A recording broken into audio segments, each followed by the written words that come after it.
जैसे पाकिस्तान में non minority के साथ मसले मसाइल हो रहे हैं, जैसे अब बांग्लादेश में हो रहे हैं, मुझे अब ऐसा लगता है कि जैसे किसी ज़माने में जब कहा जाता था ना कि मुसलमानों को एक अलग कंट्री चाहिए, हालांकि मुस्लिम कंट्री तो बहुत हैं, सऊदीया भी था, यूएई पूरा मुस्लिम है, तो बहुत सारे मुस्लिम कंट्री दुनिया में हैं।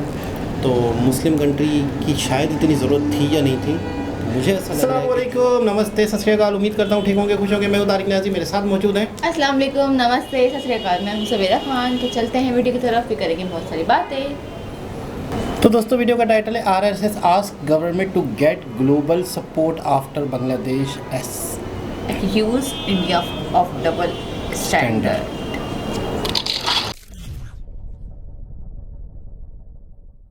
नमस्कार and welcome you all study की। मैं हूं प्रशांत धवन। नावा भी ये बात काफी हद तक कंफर्म हो चुकी है, ऑलरेडी कंफर्म नहीं थी बट ऑफिशियल हो चुकी है कि बांग्लादेश देखिए अपने कंट्री में जो मिनॉरिटीज पे अत्याचार हो रहे हैं, इस इशू को एड्रेस करने के लिए लगता नहीं है कुछ करने वाला है। रीजन आप देख सकते हैं, बांग्लादेश ने हाल ही में भारत पे आरोप लगा दिया कि डबल स्टैंडर्ड्स नहीं चलेंगे मिनॉरिटी प्रोटेक्शन के मामले में। और आरएसएस ने यह देखकर एक बड़ा स्टेप ये लिया है। आरएसएस ने गवर्नमेंट को ओपनली ये कह दिया है कि ग्लोबल सपोर्ट इकट्ठा करना शुरू कर दो, तभी जो हिंदूज हैं इन बांग्लादेश, इनको हम बचा पाएंगे। ये बहुत बड़ा मूव है ना। सबसे पहले आपको समझना होगा ये सारा इशू स्टार्ट कैसे होता है। जब से बांग्लादेश में रिजीम चेंज हुआ, तब से हम देख रहे हैं जो वहां पर हिंदू माइनॉरिटी है उन पे लगातार अटैक्स हो रहे हैं ना। उसके बाद जब लगातार इसकी न्यूज आई, रिपोर्ट सामने आई, वीडियो सामने आई, इवेंचुअली भारत सरकार ने यह इशू रेज किया कि Bangladesh must protect the rights of all religious minorities. ना ये बहुत ज्यादा एक बेसिक बात इंडिया ने रेज करी बांग्लादेश के साथ कि तुम्हारे यहाँ रिलीजियस माइनॉरिटीज हैं, उनकी रक्षा करो। और ना सिर्फ इंडिया, आप सबको याद होगा अगेन, डोनाल्ड ट्रंप ने भी अब एक्स पोस्ट पे लिखा था कि बांग्लादेश में आज के समय जो हिंदुज़म पे अटैक हो रहे हैं, और उस टाइम बांग्लादेश के पास डोनाल्ड ट्रंप की पोस्ट का इतना कुछ जवाब था नहीं, बांग्लादेश चुप रहा। बट जब इंडिया ने ओपनली ये बात बोली है कि Bangladesh must protect the rights of all minorities, और हमारे विदेश मंत्री ने भी ये बात ओपनली रेज करी पार्लियामेंट में कि बिल्कुल हमने सीरियस नोट लिया है of attacks against minorities, shared concern with Bangladesh. ये बात हमने बांग्लादेश को कन्वे करी है कि अपनी माइनॉरिटीज को बचा कर रखो। उसके बाद देखिए, हम एक्सपेक्ट कर रहे थे इंडिया में कि बांग्लादेश की तरफ से जवाब ये आएगा। देखिए, देखो हमारे यहाँ भी काफी पॉलिटिकल टर्मोइल हुआ है, हम कोशिश कर रहे हैं, कुछ इश्यूज हुए हैं, बट हम अपनी जो माइनॉरिटी है उनको बचाने की कोशिश करेंगे। हम एक मैच्योर स्टेटमेंट एक्सपेक्ट कर रहे थे, बट बांग्लादेश ने सरप्राइज कर दिया ये बोलकर। यहाँ पे आप देख पाओगे ये स्टेटमेंट है बांग्लादेश की गवर्नमेंट की तरफ से। They don't have any remorse. Bangladesh ने इंडिया को एक्यूज कर दिया और डबल स्टैंडर्ड्स। इन लोगों ने ये कहा है कि इंडस्ट्रियल स्केल पर इंडिया की तरफ से गलत इंफॉर्मेशन फैलाई जा रही है ना। अब गलत इंफॉर्मेशन क्या हमारे विदेश मंत्री भी फैला रहे हैं, हमारे पार्लियामेंट में दोनों पार्टी के लोग, चाहे कोई कांग्रेस का हो, बीजेपी का हो, सब लोग ये इशू रेज कर रहे हैं। डोनाल्ड ट्रंप भी क्या मिस इन्फॉर्मेशन फैला रहे हैं? ये बहुत बड़ा एक क्वेश्चन मार्क यहाँ पर रेज करता है बांग्लादेश के, आप कह लीजिए, स्टांस पर कि ये प्रॉब्लम को एड्रेस करने को तैयार ही नहीं है। अभी सॉल्यूशन तो बहुत दूर की बात है। ये लोग कह रहे हैं कि जो भी ये न्यूज आ रही है कि मिनॉरिटीज पे अटैक हो रहा है, ये सब कुछ ही गलत है। फिर आगे ये इंडिया पे आरोप लगाते हैं कि इंडिया में जो मिनॉरिटी मुस्लिम कम्युनिटी है इन पर ब्रुटैलिटी चल रही है, but they don't have any remorse. This double standard of India is condemnable. और ये स्टेटमेंट देखिए बांग्लादेश की जो इंटरिम गवर्नमेंट है, उनके law affairs adviser Asif Nazrul की है। और बाय द वे, कुछ लोग यहाँ पर ये भी सोच रहे हैं कि रिसेंटली आईपीएल का ऑक्शन हुआ है, वहां पर एक भी बांग्लादेशी प्लेयर किसी टीम ने परचेज नहीं किया, तो क्या वहां पर भी ये कुछ जो इंडिया बांग्लादेश के बीच में टेंशन चल रही है उसका रोल है? वेल नहीं, एक्चुअली आप अगर बांग्लादेश क्रिकेट बोर्ड के डायरेक्टर है, उनकी स्टेटमेंट देखो तो उन्होंने ये कहा है कि आईपीएल टीम पर कोई बंदिश नहीं है कि इस टीम के प्लेयर लेने ही है। वो उनको अगर मेरिट लगेगा कि ये प्लेयर हमारे काम का है तो उनको ले लेंगे। बांग्लादेशी प्लेयर्स ने ओवरऑल आईपीएल में कुछ ज्यादा बड़ा इंपैक्ट दिखाया है नहीं, तो इसलिए उनको चुना नहीं गया। इन द पास्ट भी ये हो चुका है, इस बार भी हो रहा है, तो कोई ये सरप्राइज की बात नहीं है। बाकी और जो फॉरेन प्लेयर्स हैं ऑस्ट्रेलिया, इंग्लैंड के, वो जरा डिमांड में थे, तो ये वाला एंगल होपफुली क्लियर हो गया होगा। बट बांग्लादेश की तरफ से जो ये स्टेटमेंट्स है ये काफी चिंताजनक है, और इसलिए इंडिया में आपको पता होगा आरएसएस, राष्ट्रीय स्वयंसेवक संघ, इन्होंने ओपनली गवर्नमेंट को एक कॉल दिया। आज के समय देखिए आरएसएस काफी बड़ा हो चुका है इंडिया में, इनके बहुत सारी शाखा ओपन हो चुकी है, तो इनकी ये स्टेटमेंट मैटर करती है। इन्होंने सेंट्रल गवर्नमेंट को ये कहा है कि ग्लोबल सपोर्ट इकट्ठी करनी शुरू कर दो फॉर हिंदूज इन बांग्लादेश, क्योंकि अब आरएसएस और इवन इंडिया में वेरियस और संगठन आप देखोगे, इंडिया में बहुत सारे जो रिलीजियस स्पिरिचुअल लीडर्स हैं, इवन श्री श्री रविशंकर, सब लोगों ने ये बात रेज करी है कि बांग्लादेश में जो आज के समय हो रहा है, इससे अगर निपटना है तो एक ग्लोबल लेवल पर ये इशू रेज करनी होगी और प्रेशर बिल्ड करना होगा बांग्लादेश पर, तभी ये इशू रिजॉल्व हो पाएगा। और अगर हम बात करें ग्लोबल सपोर्ट की, तो देखिए डोनाल्ड ट्रंप के आने के बाद हम उम्मीद कर सकते हैं कि एटलीस्ट यूएस भी ये इशू रेज करेगा, क्योंकि ट्रंप ने लिटरली इलेक्शन से पहले ये इशू रेज किया है। उसके अलावा कई और कंट्रीज है, जैसे कि फ्रांस है, इजराइल मोस्ट प्रोबेबली स्टेटमेंट देगा, मगर इजराइल की स्टेटमेंट का इतना वजन होगा नहीं, क्योंकि इजराइल ने जो गाजा में किया है वो काफी हद तक निगेट कर देता है उनकी स्टेटमेंट रिगार्डिंग दिस इशू। मगर एक ग्लोबल सपोर्ट डेफिनेटली इंडिया को चाहिए होगा, तभी बांग्लादेश रियलाइज कर पाएगा कि एक प्रॉब्लम एग्जिस्ट करती है, माइनॉरिटीज पर अटैक्स हो रहे हैं इनके देश में, और तभी इसको ये सुलझाने पर भी काम करेंगे। नहीं तो अभी के लिए बांग्लादेश कहीं से भी कुछ भी स्टेटमेंट्स ये दे रहे हैं। अभी रिसेंटली इन्होंने वॉइस ऑफ अमेरिका का एक आर्टिकल साइड करके ये कह दिया कि बांग्लादेश के लोग मानते हैं 67-68% के आसपास कि बांग्लादेश माइनॉरिटीज के लिए अब जरा सेफ हो चुका है। अब देखिए ये कुछ सेंस बनती नहीं है ऐसी स्टेटमेंट्स की, और क्लियरली इनकी सरकार इस इशू को सीरियसली ले नहीं रही अभी।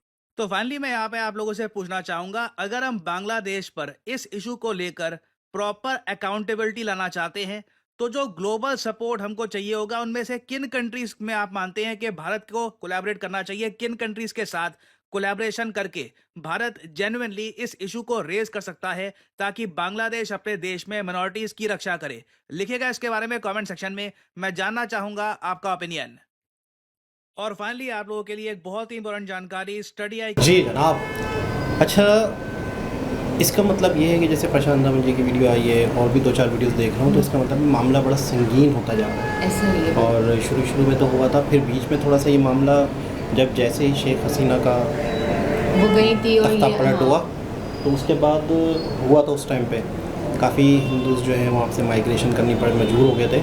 लेकिन उसके बाद मेरे ख्याल में कुछ टाइम तक ये मामला थोड़ा सा दब किया था, लेकिन अब दोबारा से कोई इशू उठा है ये कि बहुत ज़्यादा मतलब पाबंदियाँ लगाई जा रही हैं, बहुत ज़्यादा जुल्म हो रहे हैं। और अब आगे चल के यूँ समझ लो कि सबसे बड़ा कंट्री अगर हिंदू कंट्री है तो वो इंडिया है। बिल्कुल। तो जितने भी बांग्लादेश में रहने वाले जो हिंदू हैं, उनकी नज़रें जो हैं इंडिया पे ही होंगी, और वो मोदी जी से ही उम्मीद कर रहे होंगे। आरएसएस एक संगठन है। अच्छा, कई बीजेपी में जो कार्यकर्ता हैं, कई बीजेपी के जो रुकन हैं, कई बीजेपी के जो आज लीडर्स हैं, किसी ज़माने में आरएसएस में होते थे। मोदी जी, आरएसएस एक जमात है, ठीक है, ये जिससे हिंदुओं के अपना क्या कहते हैं, हिंदुओं के हक के हवाले से आवाज़ उठाना, हिंदुओं पे कहीं माइनॉरिटीज़ पे, या हिंदू कहीं माइनॉरिटीज़ में हो तो कहीं पर भी हिंदू हों, उन पे अगर कोई जुल्म हो रहा हो तो उनकी सपोर्ट में एक संगठन है, एक इदारा टाइप का है, जमात है पूरी, पूरे इसके कारकुन होते हैं।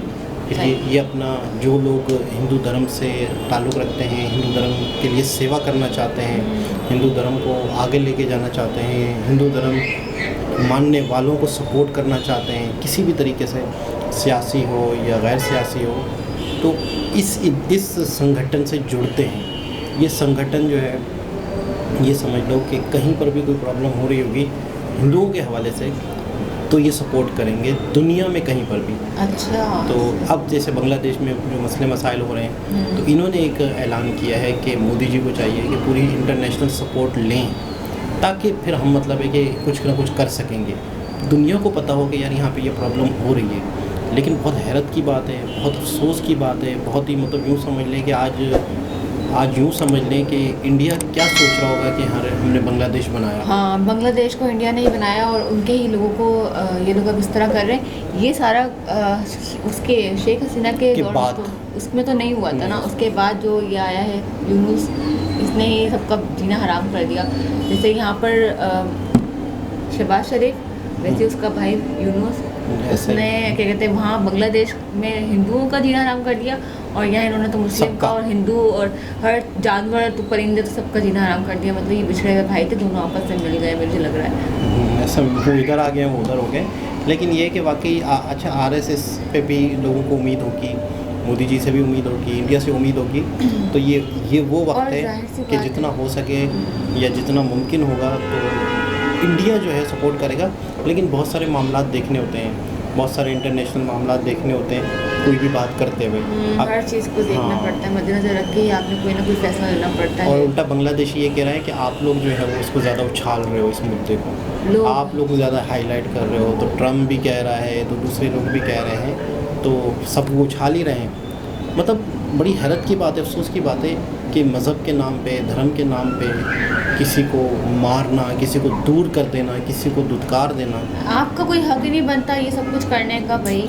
आप मतलब क्या यार, आप मुल्क में हो, ठीक है ना, आपको प्राइम मिनिस्टर बनाया गया है, इसलिए थोड़ी ना बनाया गया है कि आप अपनी मर्ज़ी से लोगों को चलाओ, अपनी मतलब कठपुतली बना लो। नहीं भाई, आप मतलब मुल्क के लिए बेनिफिट्स लेकर आओ, मुल्क के लिए कारोबार लेकर आओ, उनकी उसकी डेवलपमेंट पे तवज्जो दो।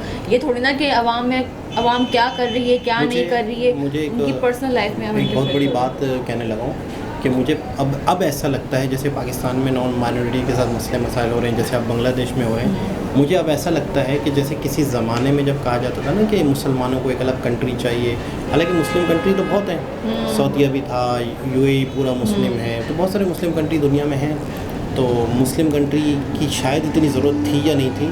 तो मुझे ऐसा लग रहा है कि जो अब बांग्लादेश में हो रहा है, तो हिंदुओं के लिए एक कंट्री होना ज़रूरी था। मुझे ऐसा लग रहा है कि एक बहुत बड़ी डाइवर्सिटी है इंडिया में, एक बहुत बड़ी तादाद में लोग हैं, अपने आप को सेफ़ महसूस करते हैं, अपने आप को मतलब है कि एक तरह से एक फ़ख्र महसूस करते हैं इंडियन होने को फ़ख्र महसूस करते हैं कि हमारा ये कंट्री है, एक हिंदू राज है हमारा।